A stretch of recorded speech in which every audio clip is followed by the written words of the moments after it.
Well, it's the first live show of training camp. Pitt started training camp just today.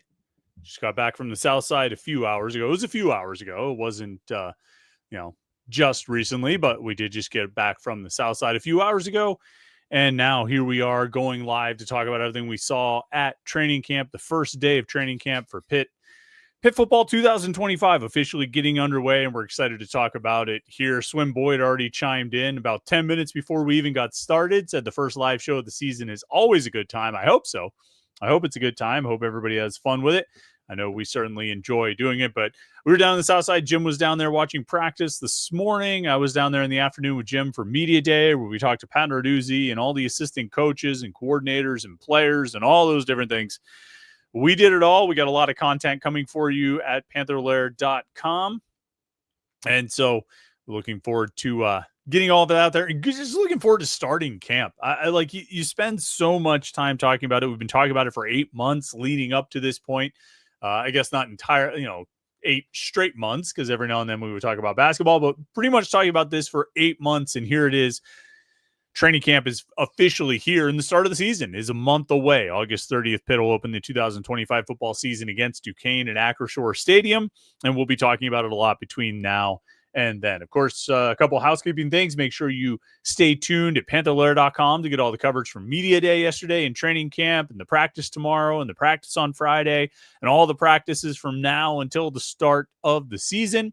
Panther-Lair.com is the Pitt site on the 24/7 Sports Network. We have all the coverage you possibly need: Pitt football, basketball, recruiting, transfers, all that stuff. And then we have message boards for you to talk with other Pitt fans about all that coverage. So if you want to talk to other Pitt fans, you want to hang out with Pitt fans, best place to do it is at Panther-Lair.com. Then, of course, our YouTube channel right here, youtube.com/Panther-Lair.com, where we have tons of Pitt video content. And as training camp gets going, we're going to have tons of Pitt video content. Pat Narduzzi videos, interviews with players and coaches, practice highlights. Of course, these live shows every Wednesday night at 8:30 and, morning Pitt episodes and post-game shows and press conferences, all those things. It'll be right here at youtube.com/Panther-Lair.com. So make sure you like this video and subscribe. That way you won't miss any of our Pitt video content here on YouTube. Let's bring Jim in here. If we can find the button, there it is. Jim was in the South Side this morning. It was hot, but he braved the heat, covered training camp. Jim, it's the first practice of camp. They're not wearing pads. We'll talk about Media Day in a second, because you and I both kind of, talked to a lot of players and a lot of coaches this afternoon. But morning practice without pads, what do you notice? What stands out? What are you able to see? Yeah, like you said, it was hot. So that was like the first thing that was on my mind. But like, I guess that first day, like you're always kind of looking at like, oh, who are the newcomers? And you kind of get a little bit of that in spring, but you kind of want to just see like, all right, like how big are these guys? Like that's always like one of the first things you take notice of. And like, I think in my practice report, I was like, yeah, Jeff Percy's like every bit of 6'6", 300. Like they list him at, like he looks like the left tackle. So, I mean, I think that's one of the things you take note of. And, once practice starts, I mean, obviously, if you guys have been following along for years, our window's very brief and what we get to see. So, I don't know, we got to see a little bit of special teams. We got to see some punting. We got to see some guys fielding punts. But then you just kind of get to see guys moving around. And, what struck me was, just a different quarterback room. I mean, like that was one of the things I even asked about Pat Narduzzi in the press conference. Like, Cole Gonzalez is just here. Like it happened, spring ball happened, then he committed. So that was kind of my first look at Cole Gonzalez. So I don't know. I mean, it was practice in helmets and shorts, and I'm sure like it'll start to get a little more interesting, but I don't know. It's still good to be out there. There was still good energy. I mean, I think you could feel it in the building, and I don't think that's anything new of any first day of camp. I think there's always optimism in the air. It's like first day of spring training. I mean, everyone thinks they're going to win the World Series. So it kind of had that vibe to it. But like another thing was there was continuity to the offense. Like last year, it was a new offensive staff. You're like, okay, how do these guys operate? And like now there's like a comfort level, and now there's like an expectation of like how Kate Bell likes to run things and like how the other assistant coaches work. So I don't know. It just felt like there's a little more cohesion, where last year there was a little bit more mystery to it all. So probably the biggest news from today, like pure news item, was on the running back front. Would you agree about that, Jim?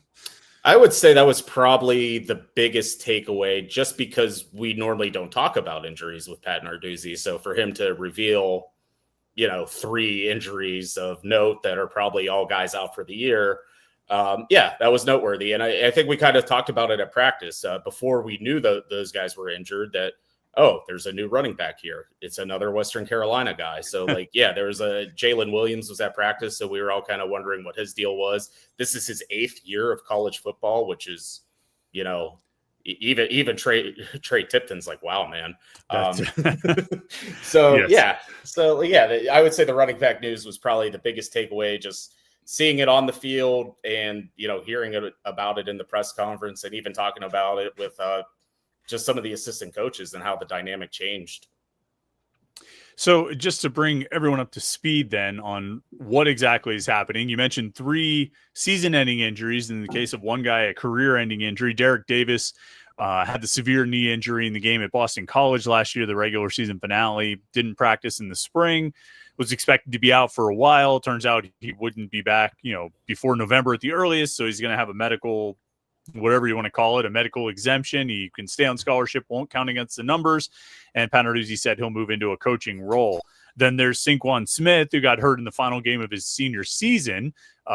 He's going to miss the season. He's an incoming freshman. He's out. And then Jalen Brown, another guy who was coming in this summer, apparently came in after having surgery on a PCL injury, a ligament injury, and he's going to miss the season. So all of a sudden, I think we felt like that room was pretty thin to begin with 6 running backs, 6 scholarship backs, I should say. Desmond Reed, Derek Davis, Joels Goff, and then the 3 incoming freshmen. And then you take half of those guys out. And again, 2 of the freshmen weren't going to play, hadn't played before anyway. Maybe, they were probably, had a chance to see the field. But you take half of those guys out, and now you're really thin. An already thin position got even thinner. And so the response, like you mentioned, is they had to go out and find a transfer very late in the process, Jalen Williams. And, I just sort of glanced over the bio. Oh, he was at Western Carolina for the last 3 years and played at Toledo before that. But as you say, he's been in college for 7 years. In 2018, he was a freshman. He actually, I saw in his Western Carolina bio, he committed to Florida at one point out of high school. Ended up going to Toledo for 4 years, then went to Western Carolina for 3 years, and now he's at Pitt. And just to we can try and figure this puzzle out. It'll be funny to find out exactly how this works. If you look over those 7 years, right? So I don't even know where you start. So he played 4 games in 2018. The redshirt rule would have been in effect then, right? So he could have redshirted, right? Yes. Okay, so good. So he's a redshirt freshman in 2019. He plays 12 games. 2020, he's a redshirt sophomore, but that doesn't count against eligibility because it's the COVID year. So let's say he's a redshirt sophomore in 2021. He plays 1 game.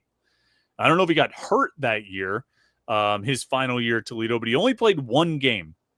2022, he goes to Western Carolina, plays 9 games. 2023, he doesn't play at all. So a season with 0 games played. And then last year he played 7 games. So I'm looking at 2020, he played 3 games, but that kind of doesn't matter because he was, that was the COVID year anyway.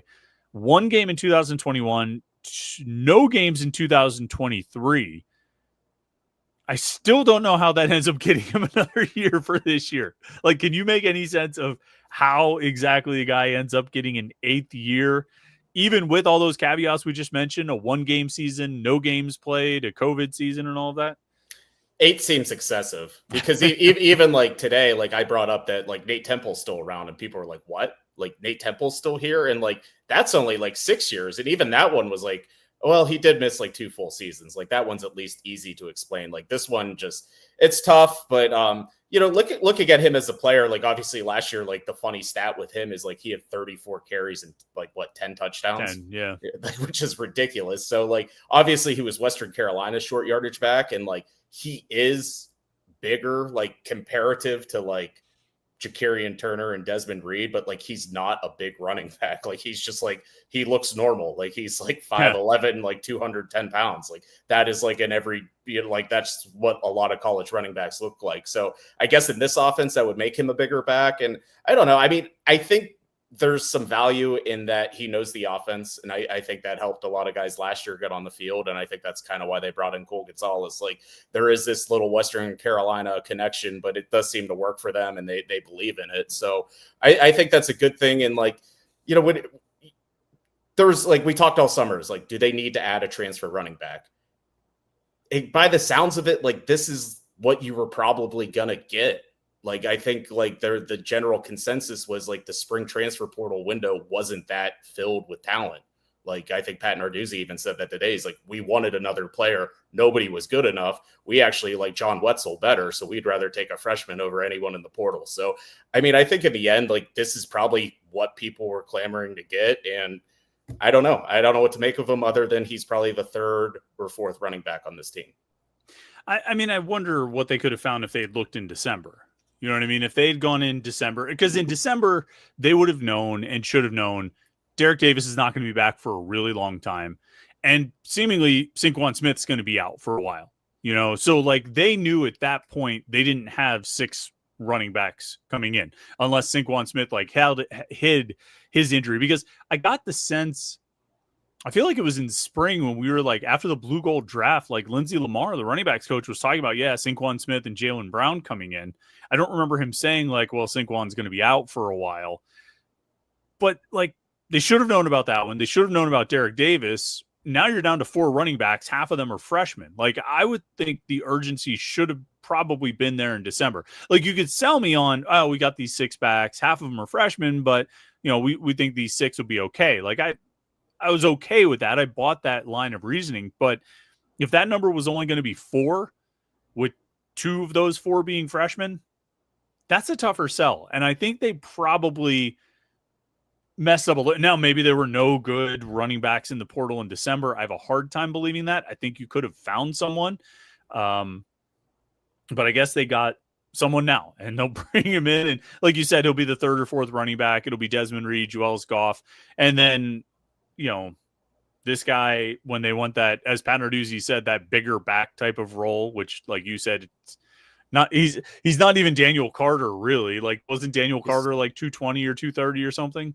Yeah, he is. I mean, he's not even as big as Derek Davis, I don't think. Like he's like smaller than what they had the past 2 years in that bigger running back role. Yeah. So that's fine.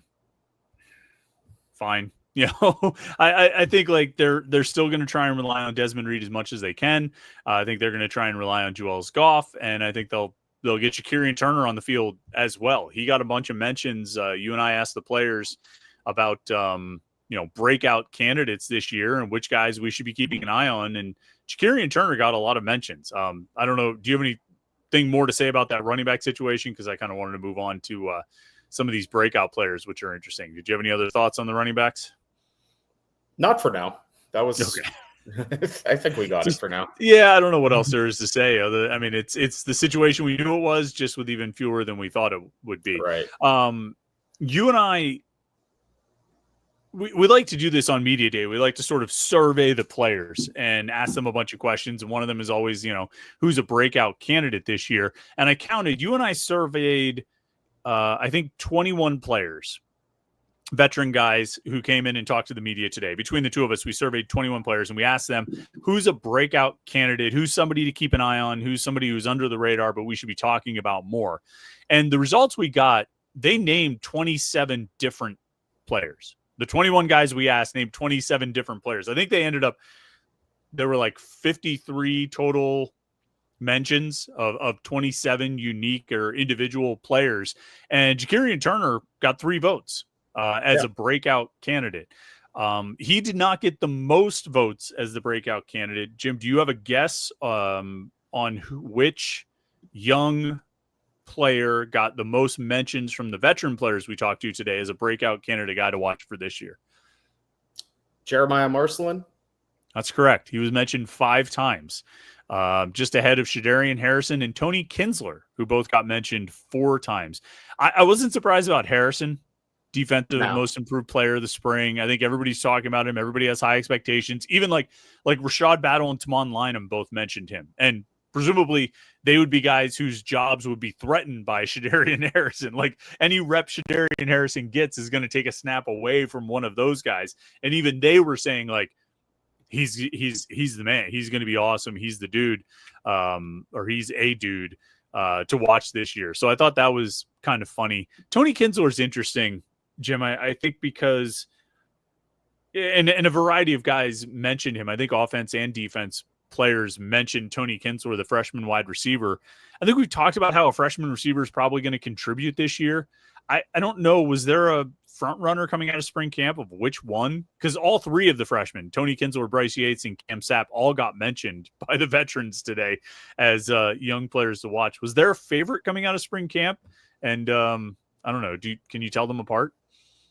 You know, I don't think I had they all kind of felt like they were on equal footing, and they all kind of felt like going into this training camp, like one of them's going to push, and kind of whoever plays the best could get there. So I think Pat Narduzzi mentioned like Tony Kinsler wasn't at practice. He had like the flu or something. So that was, I guess he's one day behind today.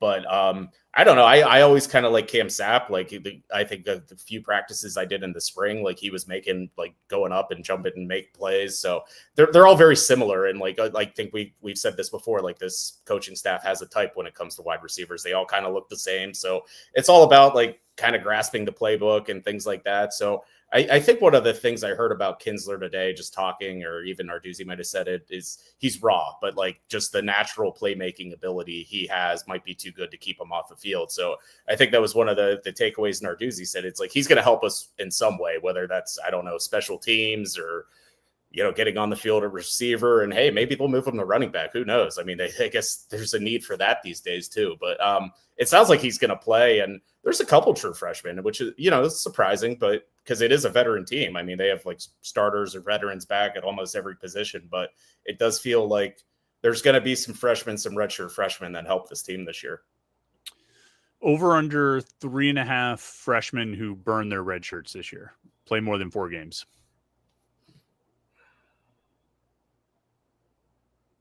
I think Turner's like almost a given. Mm-hmm. Probably one of the receivers. I don't know beyond that. Like actually another guy I liked today when we were talking about the freshman, and it was a Narduzzi quote. It was Sean Lee. He was like, she said, Sean Lee, he has some stuff to him. And I like that quote. And I think I asked Archie Collins about that. And he's like, you know what? It's because he was a quarterback in high school. And it's like he just kind of has a feel for the game, and like he kind of understands everything, and he can kind of anticipate things. So I wouldn't be surprised if Sean Lee finds a role. One of the receivers, a running back. 3.5 is a good line. That is a good line. The one guy I think is going to be they're going to have trouble keeping off the field is Josh Guerrier. I know Pat Narduzzi didn't say a lot about him. He just kind of mentioned his name, but like Jake Overman was like, Josh Guerrier, he's going to be a good player. He mentioned Sean Lee too. He actually mentioned Manny Taylor, the linebacker, which I thought was interesting. That's a guy we have not really talked about, and I don't think we anticipate a true freshman playing at linebacker, maybe on special teams. But I think Guerrier, Turner, and a wide receiver are my like 3 most likely, and I think that's why I picked 3.5 was to think if there's one more guy over that. And Lee's an interesting one. Guerrier might be too good to keep off the field. I wonder if Lee is quite on that level. Like I just hear so many rave reviews of Josh Guerrier that I think it's going to be tough. Even though they've got a lot of good depth at safety, I think he's got a chance to get out there. So it'll be interesting. What did they end up with last year? Obviously Malachi Thomas, Tyreek Robinson, and Jeremiah Marcelin. I think that might be it. Yeah. And like, I don't even know if like any of those guys would have been guys we talked about 1 year ago at this time, like as guys like, oh yeah, they'll definitely burn it. So there's always going to be one that you don't expect. Right. Yeah. Cause I mean like Thomas and Robinson were like late ads, right? Weren't they? Yeah. Like the last right near the end. Yeah. Right. Just kind of scrolling through the roster real quick and see. I don't think we missed anybody. Yeah. Oh, Francis Brew. Of course. He played. and did not redshirt last year. Oh wait, Tyreek Robinson last year? Was he a freshman last season? He might have been a redshirt freshman last year. Oh, he did redshirt. He did redshirt. So it was 3 guys. It was Marcelin, Thomas, and Brew, who did not redshirt. So I mean, it's only 3, and I think that's kind of. I'm going to bring up the scholarship board real quick, but I mean, I think that's more or less where they ended. They don't tend to play that many freshmen. So I mean, like true juniors, guys who have played, on offense. There's Kenny Johnson and BJ Williams. Now, this is not accounting for guys who might have transferred, but Kenny Johnson and BJ Williams, Rasheem Biles, and Braylon Lovelace. So, I mean, you're looking at 4 guys on the current roster who are juniors now, who played as true freshmen. So, I mean, it's never, they don't tend to use that many guys. It's 3 to 5. And so, 3.5 was a great number. We'll see what ends up coming of that. Josh Newark says, loved having the presence of Jerry DePaula all over that press conference today. If Pat Narduzzi, I asked that question about how many scholarship players are you going to have this year, and that led him into the injury conversation. If he didn't go there, and I didn't anticipate that he would, I was ready. I was fully prepared and ready to ask, do you have guys that won't be available this year? I'm willing to take on the Jerry role. Because they just don't care. Like, I think it's kind of funny to ask those questions. And so I'm fully prepared for that.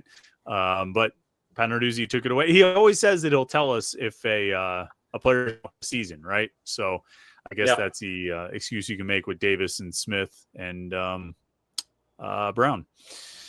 Swim Boyd wants to know who has taken EJ Borghetti's role. SID of football media relations director for football. Mike Annarella is his name. He joined the media relations office last year. And where was he? He worked for the Cleveland Browns, I think, right? I think he was with the Browns before that. For a while, like maybe about 10 years or so. So he's been around football for a long time. He's been around professional football organizations. He's good. He knows his business. I think Pat Narduzzi respects him and likes him. He'll do a good job with that, and EJ will be down there putting out on all the fires on lower campus. So have fun with that, EJ. Will Z says, fall camp, we're back, baby. Can't wait for a bunch of 17 to 21-year-olds to decide my happiness for the upcoming weekends. Look, man, that's what it is. Your life will operate on the whims and focus of a lot of people who are not even legally allowed to have a drink of alcohol yet. So, except Jalen Williams. Except Jalen Williams, yes, and Nate Temple. And Nate Temple was even like a year younger than Jalen Williams. So, like, Nate Temple was the 2019 recruiting class. Yeah. So he's even younger than him. It's ridiculous. Josh Newark wants to know who stretched better today, Eli Holstein or Mason Heinchel. I don't know why he's not including Cole Gonzalez. Veteran guy, probably is a pretty good stretcher, I would think. Knows which muscles to hit, I would think. I would think so. Look, there is a quarterback competition in camp. It's not for the starting job. I think it was said today that Eli's quarterback 1, obviously. Then he did say quarterback 2 is open, and so yeah, Cole Gonzalez is right there. I mean, he's a guy that knows the offense. I think we talked about that with Western Carolina guys. They seem to value that, and obviously Mason Heinchel was awesome, and he got a few mentions in that. When we asked the players, the breakout candidates, it was like Blue Hicks. Blue Hicks was like, dude, he's awesome. I didn't even know this guy was a true freshman. I feel like his response was pretty funny. He was effusive. Blue Hicks continues to deliver with good quotes. Hope that continues. But yes, he said, quote, "Oh my God, Mason Heinchel. I can't wait to see Mason. That's all I'm going to say. When I came in, I didn't even know he was a freshman. That's how good he was. I swear to God, I didn't know he was a freshman. I was like, he's nice for a freshman. So he's a guy that everybody should keep an eye on. He looks like he's been here before." So Blue Hicks coming through with effusive praise for Mason Heinchel. It's interesting. So just to set the scene for people, I know we kind of talked about it a little bit, like media day, where they bring in all the defensive coaches. We talk to them for a half hour. Defensive players come in. We talk to them for a half hour. Offensive coaches for a half hour. Offensive players for a half hour. And they're selective about who they send in. They don't send in the whole roster. We don't get every defensive player and every offense. Like, they pick and choose who they're sending in there. Interesting to send in Blue Hicks, I thought. Like, did that stick out to you at all? Like, there was nobody that I was really surprised to see, except for maybe him. Just as a newcomer, transfer wide receiver, seems like a good player, made a nice play in the spring game, but I don't know. Did he feel like one of these things is not like the other? I guess.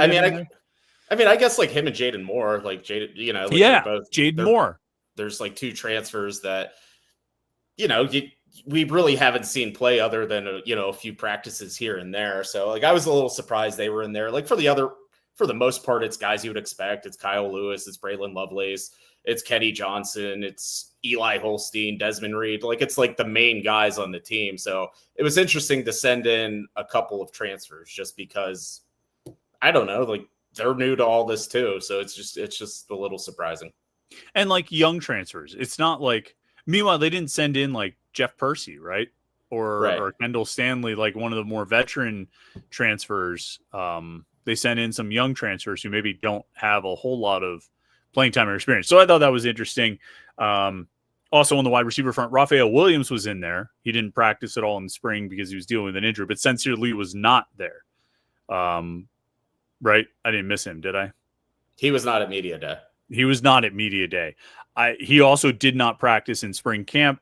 I'm kind of wondering if maybe he's going to be have his start to training camp delayed a little bit as he continues, because he had an injury late in the season, right? Was it the Virginia game?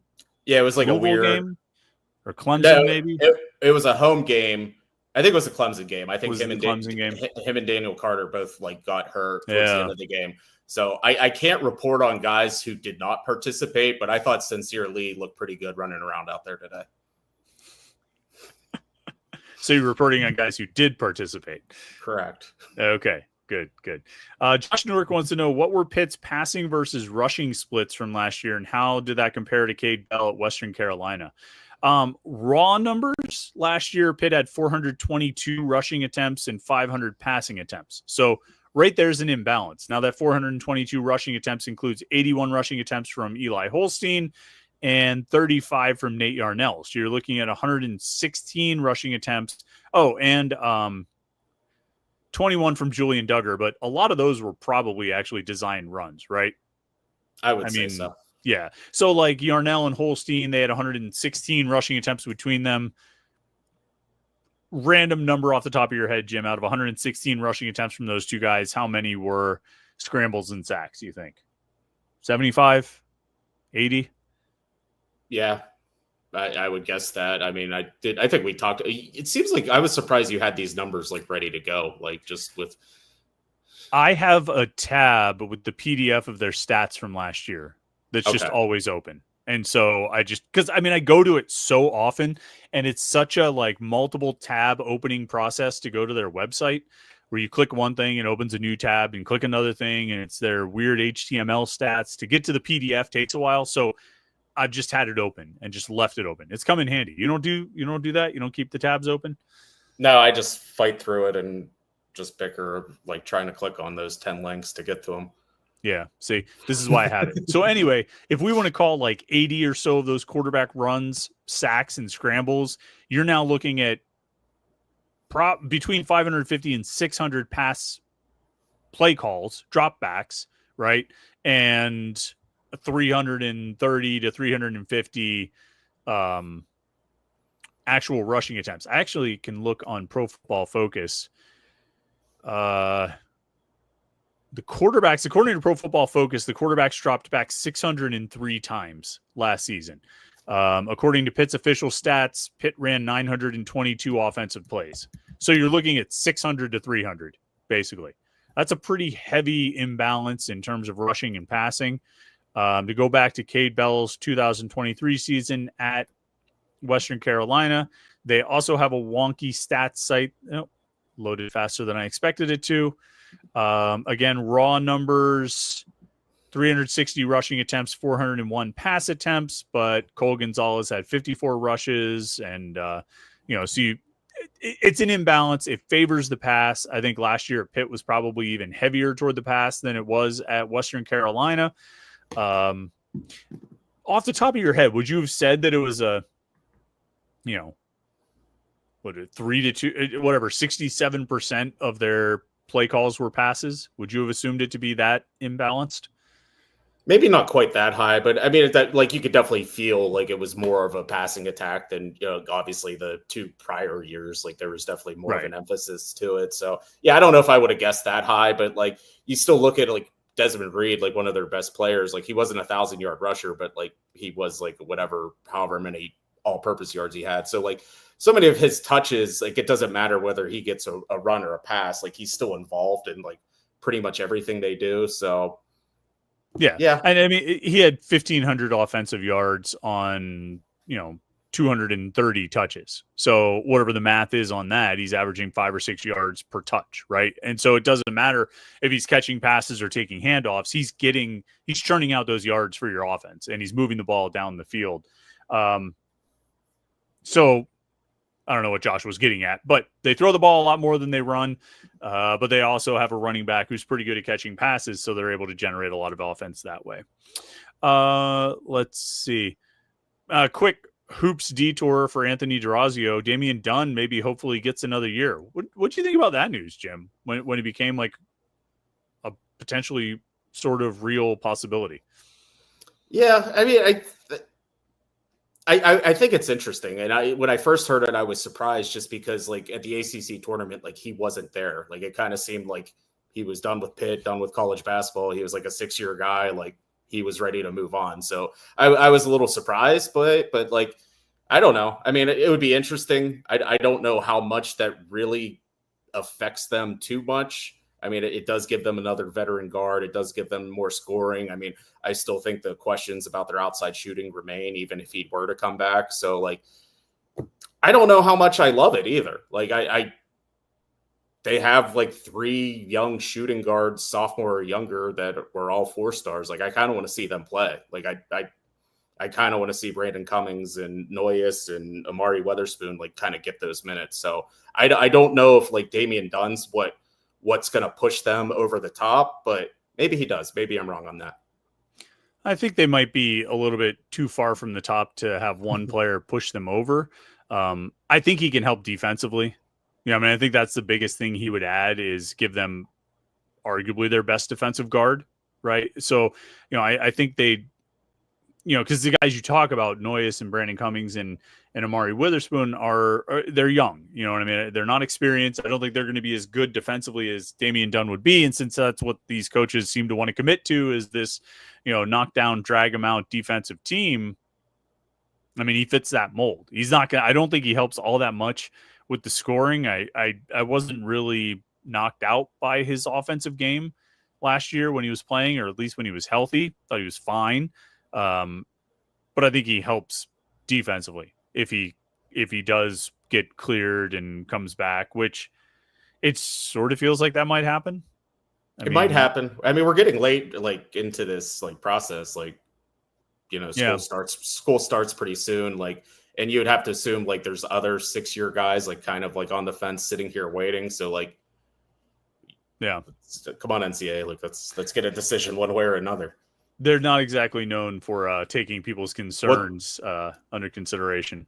Well, did you see like the press release today about the Villanova series? And they said, like they always include like all the guys coming back and Pitt remains active in trying to add talent to the upcoming roster. Like, I don't know if they do that to mess with us, like just to like leave in that possibility, or like they really are open and actively pursuing more talent to add to next year's roster.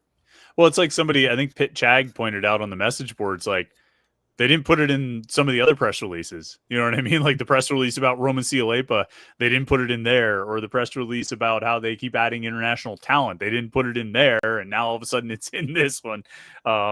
It's like, I don't think they're trying to mess with us. I just think, I don't know. It's just weird. I don't know what it is, but all right. A little minor detour to hoops there, and also a minor detour because we got to talk about something we actually haven't talked about all summer, but I should have because I've been doing it all summer, is our friends at Backshore. Because our friend Mike, Pitt grad, who came over to the 24/7 site with us, he runs Backshore. He makes this awesome hat. You can see it's like stained with sunscreen because that's how often I wear it in the summer.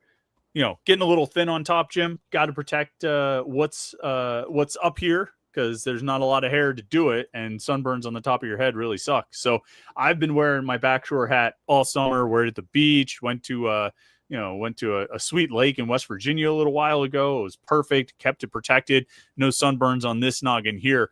And Mike is back for another season. This episode brought to you by Backshore Apparel, the brand behind your new favorite hat. Whether you're out on the water, roaming the boardwalk, just keeping the sun out of your eyes at a Pitt game, Backshore hats bring laid-back coastal vibes with unbeatable comfort. Soft, breathable, built to last. These are the hats that actually get better with time. And it's true. This snapback Beach Tech hat, first of all, it's sweet colors. They nailed the colors on this one, Mike did. And you can tell he's a Pitt grad because he put it in the best colors they've got. And it's comfortable. And again, it offers you the protection you need when you're out there playing around in the sun, which has been pretty unbearable this summer. So at least you can keep your head from getting sunburned. But Mike is a big Pitt grad. He's the owner of Backshore Apparel, and you should go check it out. If you go to his site, backshoreapparel.com, you use the promo code PITT12, PITT12, you can get 12% off. And Mike, like I said, he's a big Pitt grad. He came over to the 24/7 site with us, and we're happy to have him. Glad to have him back sponsoring the show again. He'll be sponsoring the Backshore Apparel shot of the game after every game this season. So, because when we do live shows on the weekends, Jim, we drink whiskey. We don't do this on Wednesday nights, but maybe you do, but I don't. So, you don't drink during these Wednesday shows, do you? No, it's usually just water, and I'm never around for the shot after the game. I'm usually like at the away game, and well, the home games. I come home after the home games, and right. But I mean, I don't know if anyone else does the shots with me, or if it's just me doing a shot and dedicating it to something that happened that day. I forget what somebody's doing a shot. Yeah, I'm sure that it definitely has to be. I forget what I dedicated it to after the Toledo game. Probably like overtime decision making or something like that. The 2023 Duke game, the regular season finale that day, I think we had multiple shots that game because I went for like 3 hours on that post-game show. We had a lot to talk about that day. I've said this a million times. The best thing about that one was that I made it through like a 3-hour live stream. It didn't have to pee once. So, maybe that's indicative of something being wrong on the insides, but we definitely got the whiskey in. All right. Brock says, speaking of running back, should we be concerned about Damon Ferguson getting offered by Louisville? Also saw Texas A&M was sniffing around at Ferguson. Look, he's a really good player. Damon Ferguson, 4-star running back in Pitt's 2026 recruiting class. He's good. And when you have good players committed to you, other teams are going to try to recruit them. I mean, that's inevitable. I don't think Ferguson's the only one who's hearing from other schools. I do think, and Jimmy, you can tell me if you agree about this, I do think if Pitt goes into this season and uses Desmond Reed the way they did last year and gets the kind of volume and the different ways they use him, that should help them hold on to a running back. You know what I mean? Plenty of schools use running backs well, but like if you can get another season out of Desmond Reed, if you can get him up to 2,000 all-purpose yards, like I think they can, if he stays healthy, then you should be in pretty good shape to hold on to a running back, I would think.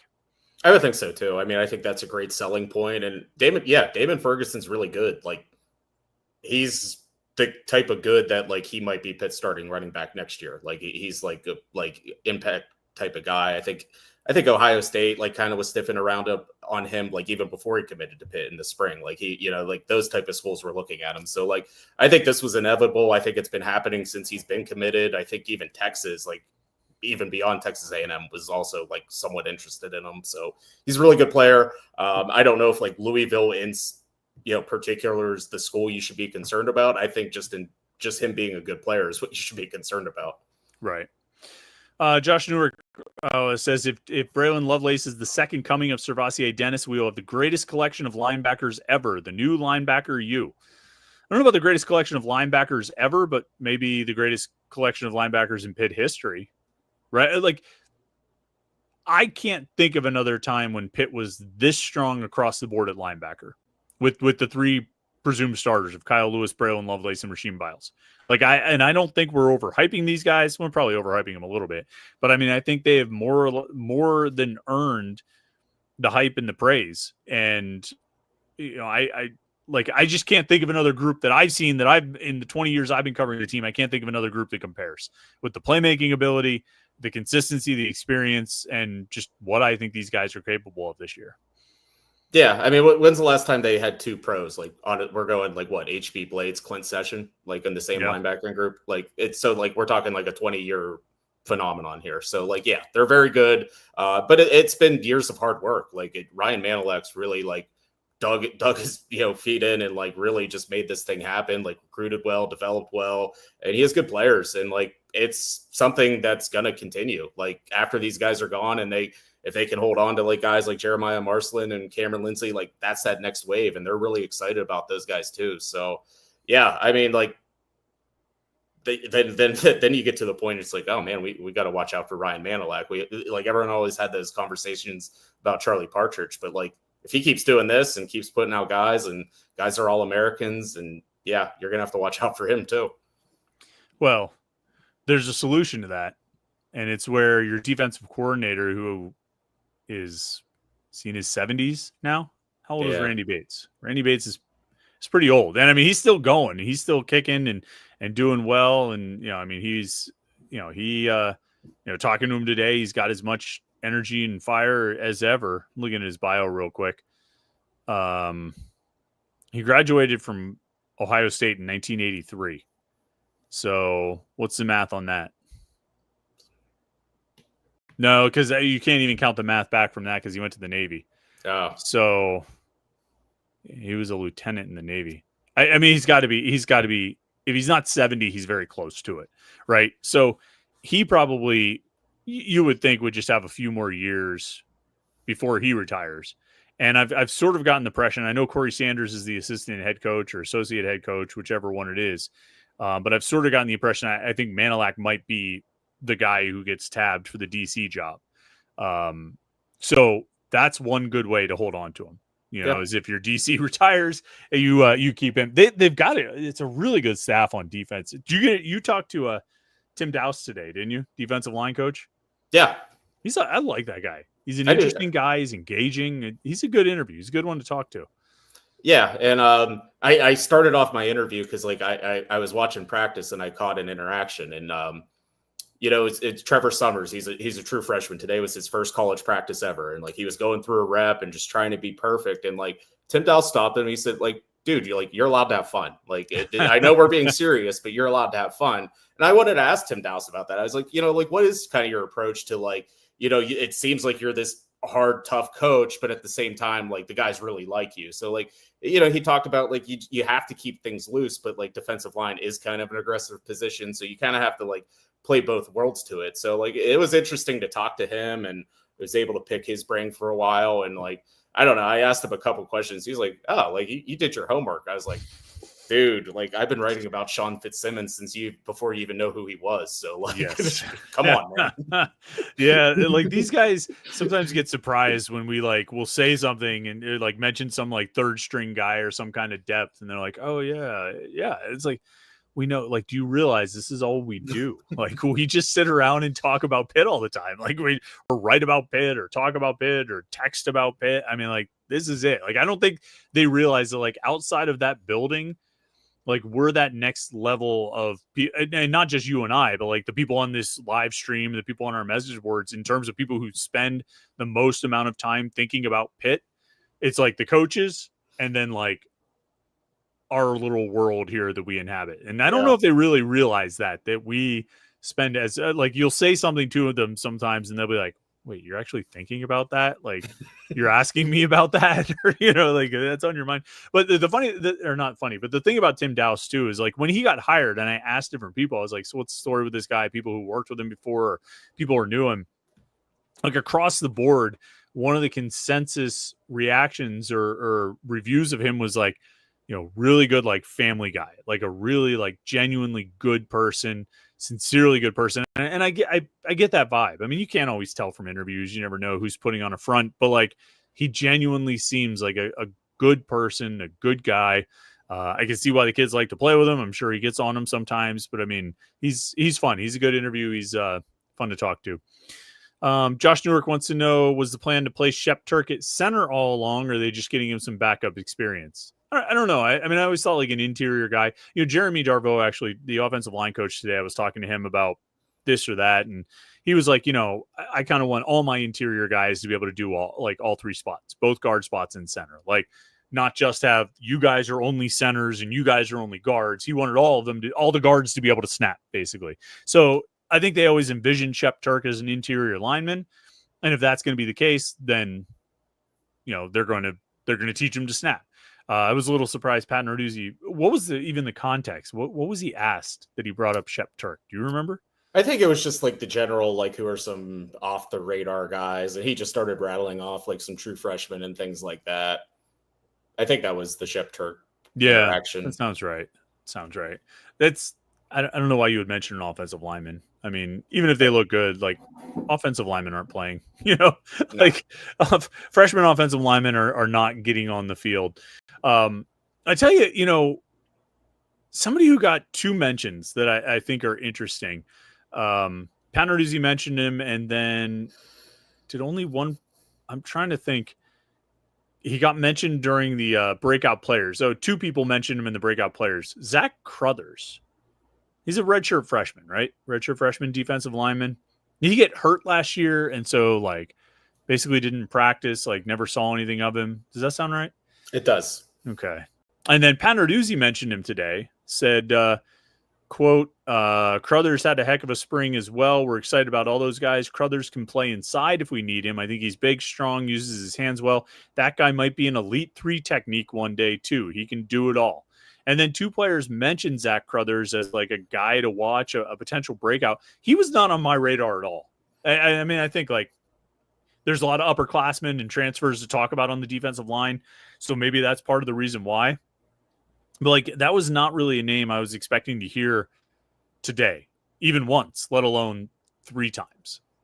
Actually, no, I was going to say, actually it was 4 times, because during my conversation with Dallas, he called Zach Crothers a dark horse to get on the field. So there you have it from the defensive line coach himself. So yeah, he was not anyone I was expecting, but like I liked his film in high school. Like he was a beast. He played for like Chaminade Madonna in Florida, like one of the really good high schools. And like, I think he had like 25 sacks his senior year, and like with a bunch of Division I guys on his team, and he was still standing out. So I don't know. Again, not anyone I was expecting, but like the head coach brought him up. The defensive line coach brought him up, like unprompted too. I don't think it's not like, hey, how's Zach Crothers? Like, right. It's always interesting to like, just kind of like point them in the direction, be like, okay, who do you like? Don't ask them like specifically, what do you like about Zach Crothers? So like, that's interesting. Yeah. Well, it's always funny when we ask questions like that during training camp, like, cause we'll interview Pat Narduzzi before practice from here on out, and you'll ask him, and it's like clear whoever he's like in a good mood about, like whoever had a good practice like the day before or didn't, or like had a good meeting or something that morning, or conversely, if it's a guy who didn't have a good practice or made him mad that morning, he sometimes lets that sort of shine through a little bit. So it's funny to get that stream of consciousness, good or bad. Josh Newark follows up on the passing and rushing splits. He was saying, maybe the lack of depth at running back isn't that big a deal if they are that pass heavy. But the thing is, a big part of them being pass heavy is throwing to the running backs. And so, I think that's a big element in the passing game, is the running backs being able to catch passes. And so you still need that depth at running back. You still need good running backs to go out there and to catch passes and bring that element of the game. Like we talked about Desmond Reed averaging 5 or 6 yards every time he touches the ball on offense. Well, a big part of that, 50 some catches, that's got to be part of it. And so the depth, it concerns me, but it is what it is at this point. Like there's nothing more they can do. They've already done more than I expected them to do in terms of addressing the running back depth. I don't think there's anything more they can do. You just, as with so much, and I think you said this a week or two ago, like just got to pray that Desmond Reed doesn't get hurt, right? Yeah, I think so. But I mean, like, kind of like to like Josh's point here, like I also pulled up like the Western Carolina stats. It's interesting, like Des did not have big receiving numbers in 23. I think he only had 21 catches for 283 yards. So like at that point, he was just a running back catching dump off. So I don't know if that like came about throughout last season where they just realized like, oh, like Dez can just burn every linebacker that covers him. We should use this more. Or I don't know if they like kind of found something there because that like it really wasn't part of the offense in 23. Yeah, I mean, just to back up your numbers, 2022 and 23, he had 28 targets in 2022. He had 25 targets in 2023. He had 70 targets last year. So more than doubling the targets he had each of the previous years and surpassing all of the targets he had in the 2 previous years at Western Carolina. And doing a lot with it, scoring 4 touchdowns. You know what I mean? Like, productive, a productive player. And let me just see if I can find the average depth of target. Yeah, again, to your point, in 2022, his average depth of target was 0.3 yards. So, I mean, you're talking about screen passes, dump offs, things like that. 2023, it was 1.8 yards. This past year, 2.3 yards. So still not getting far downfield, but, deeper than he was in his years at Western Carolina. So, I mean, I think you do that. And you know what? That might, the evolution of the running back as a receiving target in this offense might account for some of, we saw there's a disparity that last year was more pass heavy than Cade Bell's previous years at Western Carolina. Maybe part of it is getting the running backs involved there. Swim Boy says we need a guest shot from Jim this year. We'll pick a night, Jim, and we'll do a shot. Well, I think there's like actual like noon games this year. Like maybe I'll do one of the post games with you or something. Because usually we could do that. Usually I'm like writing till 2 a.m. because was it 2 years ago they had like 7 night games. Right. Well, maybe even just like the Wednesday before the season opener or something like that. We can make it a special occasion, kick off the season with like record prediction, over-unders and things like that. Oh, I might do the over-unders earlier, but we could do record prediction and do a shot. Maybe we could get like some of our other friends on, like other people. Like, do you think Steven Thompson would do a shot? I know Steven. Is he 21? Oh, okay. Okay, good. All right. We'll get him in. We got to figure out what's going on at the trip. I think Justin is covering. Justin? You meet Justin today? Yeah, Justin's been around. Yeah, he sits by us at the football games. He was kind of Jerry's right-hand man. The other day they had it was like somebody else on like the basketball Zoom. I think it was like a student intern. So it's just I'm just so used to seeing Jerry everywhere I look. Jerry never missed a media availability in his life. So nope. It's different. Yep. All right. We'll try to put something together with that. That'll be fun. Little shot night. Robert Johnson says I do the shots with and without you. Oh, glad somebody's out there drinking. Adam Vinchik wants to know who's the first person you're looking for when the pads come on. I think it's always the lineman. Is always what I look at first. Is that where you go with when pads are on? Defensive lineman, offensive lineman, what are you looking for this year? I mean, I think just because like I think the biggest race or the most interesting race to me is like who starts on the left side of the line. Like we know it's those 3 guys and 2 of them are going to start. So like I'm really interested to see that. And like I kind of asked Jeremy or Darvo about the contrast, and I think my favorite description he had was of like Keith Gavea. He is just like an old school, like tatted up lineman that just likes to move people. Like he is a true guard. So like, I kind of want to see that. I want to see what that looks like. Yeah.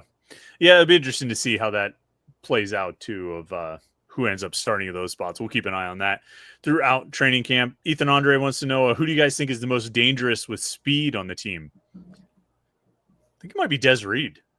Like, who are you taking in a race against Desmond Reed? No, I'll take my chances with Dez, I think.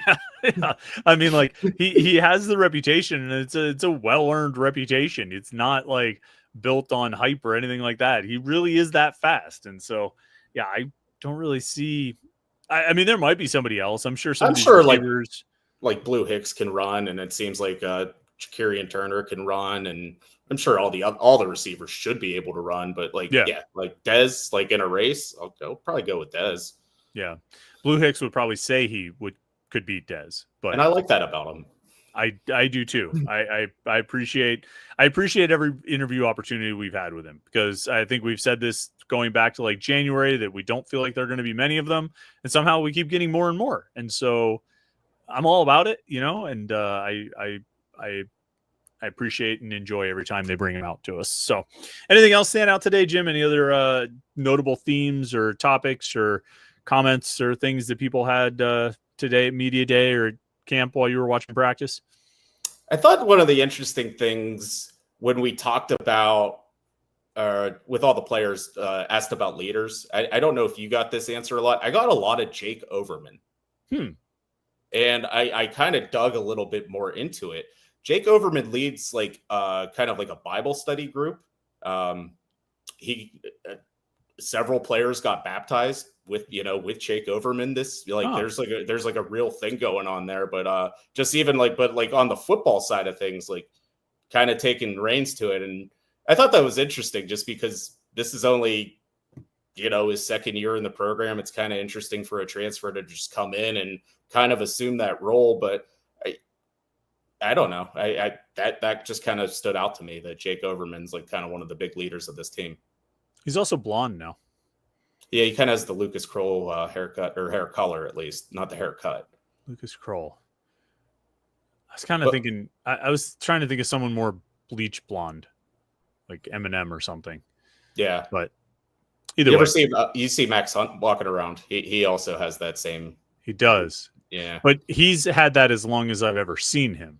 Yeah, that's Jake Overman didn't have that bleach blonde last year, so things are getting weird. Here, last comment from Josh Newark says Pat Narduzzi on Desmond Reed not coming to his office to discuss transferring was an interesting conversation today. Could probably have a longer conversation about this. Desmond Reed had said there were a dozen teams that came after him. Pat Narduzzi said that Desmond Reed never came to him and talked about any of that, and he appreciates that. I don't know. If I'm a head coach, I might want to know what's going on that front. I wouldn't want to have to deal with it, but I probably would want to be aware of it if there were things to be aware of. Like Pat Narduzzi seemed like he was surprised to find that out. Not surprised that there were teams that wanted Desmond Reed, but it sounded like he was not fully aware of the details there. What'd you make of that exchange?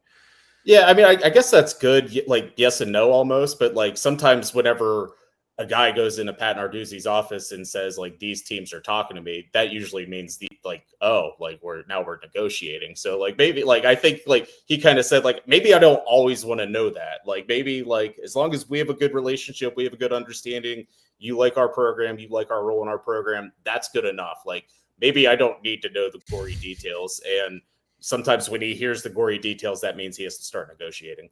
Yes, and I definitely I could see him not wanting to do that. But all right, I think we can wrap it up there. Jim, it was a good, productive first day of training camp and media day and all of that. We've got lots more to write and publish and put out on Panther-Lair.com, so stay tuned for all the coverage from camp. Panther-Lair.com, the Pitt side of the 24/7 Sports Network, and of course our YouTube channel right here, youtube.com/Panther-Lair.com. Go check out backshoreapparel.com for the sweet hat. Promo code PITT12, PITT12 for 12% off from the biggest Pitt fan, Mike, who's also a great member of Panther-Lair.com. So go check that out. And I think that's about all the things I wanted to tell you to do. Tomorrow we'll have more reactions and thoughts on the Morning Pit. And I actually, on the Morning Pit tomorrow, I talk about Jalen Williams. And that was before I had really dug into the fact that he is in his 8th year. I was just like, hey, he played at Western Carolina for 3 years. He was at Toledo before that, not realizing he was at Toledo for 4 freaking years before that. But so I might undersell the grandeur of Jalen Williams' career to this point. But that's okay. We have a lot of things to talk about. So like this video and subscribe to youtube.com/Panther-Lair.com. You won't miss any of our Pitt video content. Thanks so much for tuning in tonight, Jim. Thanks for your time as always. We will catch up with you again tomorrow for the Morning Pit right here on youtube.com/Panther-Lair.com.